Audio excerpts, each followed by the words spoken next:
Sunscreen apply பண்ணதுக்கு அப்புறமும் sunburn வருது, பிக்மெண்டேஷன் வருது அப்படின்னு ஃபீல் பண்றீங்களா?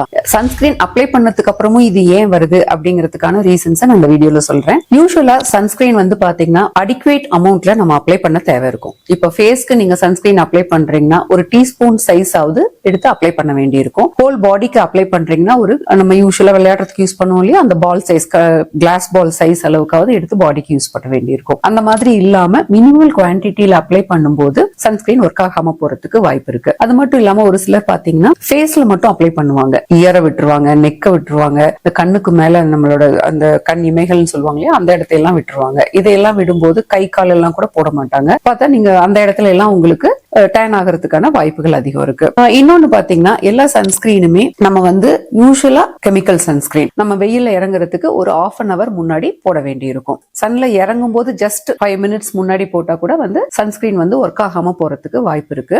இன்னும் ஒரு சிலர் பாத்தீங்கன்னா கிளவுடி டேஸ், அதாவது வெயிலே அடிக்கல, மூடமா தானே இருக்கு, சன்ஸ்கிரீன் தேவையில்லை அப்படின்னு நினைப்பாங்க. இன்னும் ஒரு சிலர் பாத்தீங்கன்னா நான் ஆஃபீஸ் ஒர்க் தானே பண்றேன், ஆஃபீஸ்ல தானே உட்காந்துருக்கேன், அதனால எனக்கு சன்ஸ்கிரீன் தேவையில்லைன்னு நினைப்பாங்க. அப்படி கிடையாது. UVA ரேஸ் பாத்தீங்கன்னா கிளவுட்ஸையும் பியர்ஸ் பண்ணி வரும்.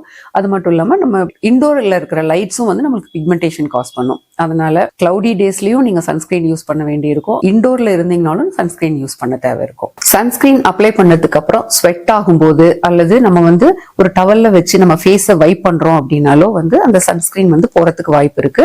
அல்லது நம்ம ஃபேஸ் வாஷ் ஏதாவது பண்ணோம்னாலும் அந்த சன்ஸ்கிரீன் போயிடும். இந்த மாதிரி பண்ணும்போது இப்படி வாஷ் பண்ணிட்டீங்க அப்படின்னா திருப்பி அகைன் நம்ம சன்ஸ்கிரீன் போட்டுக்கணும். அப்படி போடலைன்னா நம்ம சன் ப்ரொடெக்ஷனை லூஸ் பண்ணிடுவோம். பிளஸ் வந்து ஒரு சிலர் பாத்தீங்கன்னா ஒரு குவாலிட்டியான சன்ஸ்கிரீன் வாங்கி யூஸ் பண்ணாம ஏதாவது கொஞ்சம் குவாலிட்டி இல்லாத பொருள் சன்ஸ்கிரீன் வாங்கி யூஸ் பண்ணாங்கனாலும் சன் டேன் ஆகிறதுக்கு வாய்ப்பு இருக்கு. குவாலிட்டியான சன்ஸ்கிரீன் பாத்தீங்கன்னா அட்லீஸ்ட் SPF வந்து 30+ ஆவது இருக்கணும். அந்த மாதிரி வாங்கி யூஸ் பண்ண தேவை இருக்கும். இன்னும் ஒரு சிலர் பாத்தீங்கன்னா அவங்களோட ஸ்கின் டைப்புக்கு தகுந்த மாதிரியான சன்ஸ்கிரீன் யூஸ் பண்ணாம இருப்பாங்க. இப்ப வந்து ஆயிலி ஸ்கின் அப்படின்னா ஜெல் டைப் சன்ஸ்கிரீன் யூஸ் பண்ணிக்கிறது நல்லது. ட்ரை ஸ்கின் அப்படின்னா கிரீமி சன்ஸ்கிரீன் யூஸ் பண்ணிக்கிறது நல்லது. சென்சிட்டிவ் ஸ்கின்னா இருக்கு, அதாவது அக்னி ப்ரோன் ஸ்கின்னா இருக்கு அப்படின்னா அவங்க வந்து பிசிக்கல் சன்ஸ்கிரீன் யூஸ் பண்ண தேவை இருக்கும். சென்சிட்டிவ் ஸ்கின் இல்லைன்னா நம்ம வந்து கெமிக்கல் சன்ஸ்கிரீன் யூஸ் பண்ணிக்கலாம். இந்த மாதிரி ப்ராப்பரான எந்த ஸ்கின்னுக்கு எந்த சன்ஸ்கிரீன் போடணும் அப்படிங்கறது உங்களோட டாக்டர்கிட்ட கேட்டு தெரிஞ்சு நீங்க யூஸ் பண்ணிக்கலாம்.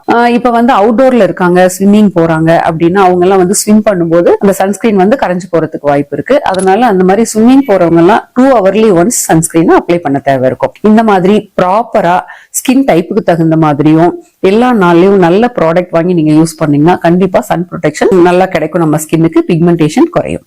தேங்க்யூ.